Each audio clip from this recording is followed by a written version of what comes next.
When we went about the process of actually writing the book, we surveyed 100 students and we asked them, what problems they actually face, and it came down to a few main ones. Being accommodation, actually finding things to do wasn't much of a problem. Bank accounts is certainly a problem in the UK because sometimes they take up issue with you being UK resident or not.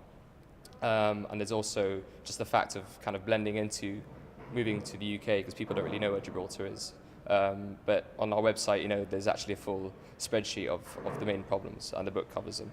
The book also tells you what you should be taking with you, the things that you don't think that you're going to need and then you need. So what would you say these are? Sure, we went through about 100 different items. Most of them are light-hearted, but a lot of things that you do tend to leave behind, items which you wish you had taken. I don't know, there's very simple things like potato peelers. I could go on, but I mean, there's just... The tin opener. The tin opener, the bottle opener definitely, because if not you just end up opening bottles at the side of a kitchen counter and the landlord's never really happy about that. Do you think that perhaps students from Gibraltar are at a slight disadvantage? It is of course a slight culture shock here, moving away from home and used to being pampered by our parents. I don't think it's so much pampering, I think it's just, unless we've lived somewhere else, people tend to ask us a lot of questions, and I think sometimes people can take a bit of issue with that. So it's more kind of getting used to meeting people from all over the place, and just really getting used to the weather as well. Having to cook for yourself as well, that's a step. For a lot of people, but some people just live on pot noodles and stuff. But we have recipes in the book, and generally, my general tip would just be have a balance. You have takeaways as well. That's fine.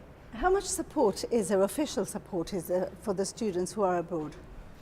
For Gibraltarians, there's a lot of support. The Department of Education does provide a lot of support, and there are a lot of scholarships as well locally, more than some people might actually think. We go into those, and in terms of the network, beyond that, I mean, nowadays with Facebook, there's always kind of localized Facebook groups where you can just meet up with other Gibraltarians, and that's usually what happens. You go out together and catch up. Students are going to find themselves perhaps with a bit more stress than they're used to. What advice would you give in terms of mentally settling in as well? Because it is a big step. Sure. I think it's a matter of understanding yourself and not giving into peer pressure to go out all the time or to just study all the time. It's about knowing when you're stressed out and knowing how to take a step back. If your way of dealing with something when you're stressed is going to play sports or going out, then go and do that. But at university, it's about balance. So just taking it easy, but also working when you need to. Well, you've been a student yourself. What would be your advice?